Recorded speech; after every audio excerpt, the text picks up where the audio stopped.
This is News Radio Africa with a special report. A deadly plot foiled in Uganda's capital as a female suicide bomber is stopped just moments before a potential mass tragedy. What really happened near the Martyrs' Shrine? Who is behind it?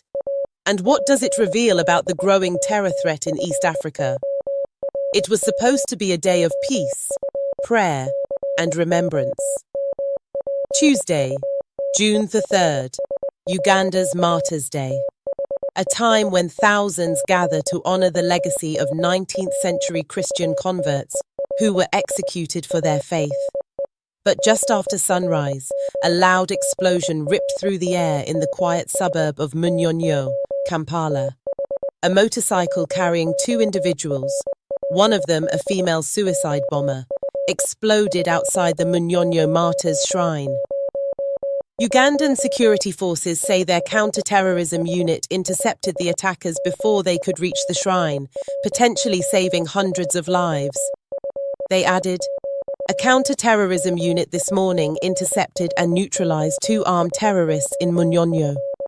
One of the suspects was a female suicide bomber, heavily armed with powerful explosives. As of News Radio Africa's latest report, no civilians were injured. But the scene was chaotic. Footage from local outlet NBS television showed a mangled motorbike and debris across the tarmac. According to Police Chief Abbas Byakagaba, the explosion occurred while the two were on a motorcycle. Fortunately, no civilians nearby were harmed. Ugandan Police Commissioner Anatoly Muleterwa credited advanced intelligence and strong security presence for stopping the attack in time.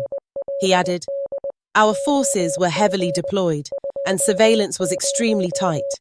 The attackers may have believed they had an opportunity, but our security operations shut them down before they could act. So, who are these attackers? And who sent them?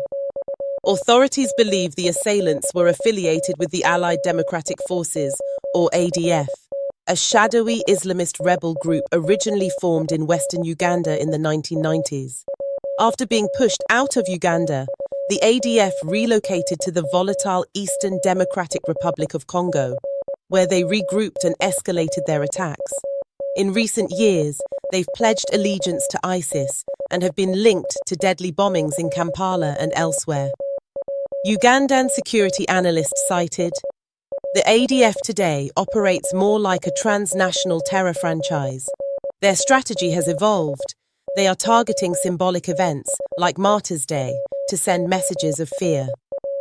News Radio Africa has learned that the group's ideology is rooted in extremism, but its methods are increasingly sophisticated. Experts say female suicide bombers are part of a disturbing trend aimed at exploiting security blind spots. A regional expert says they're using women and children more frequently, sometimes disguising them as civilians or pilgrims. It's a brutal strategy, but one that complicates counter-terror operations. News Radio Africa learns that Martyrs' Day holds deep significance in Uganda. It honors 45 Christians, both Catholic and Anglican, who were killed by King Mwanga II in the late 1800s for refusing to renounce their faith.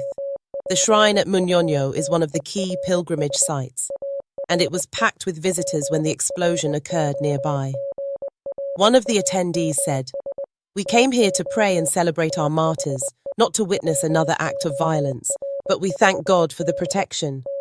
Security forces were reportedly on high alert, following intelligence warnings of possible attacks on religious events. The quick response is now being hailed as a major success by Uganda's defense forces, spokesman Magezi emphasized. We acted on a credible threat and neutralized the danger. This is a reminder that the fight against terrorism is not over. Uganda isn't alone. Across East and Central Africa, insurgent groups like the ADF and Al-Shabaab continue to pose a growing threat. Regional security expert says, these are not isolated attacks. They're coordinated attempts to destabilize governments, deter tourism, and recruit from vulnerable populations. Uganda has increased its intelligence sharing with neighboring countries, including Kenya, Rwanda, and the DRC. Joint military operations in eastern Congo have targeted ADF camps, but the group's leadership remains elusive. Meanwhile, ordinary Ugandans are caught in the middle, living in the shadow of both religious devotion and extremist violence.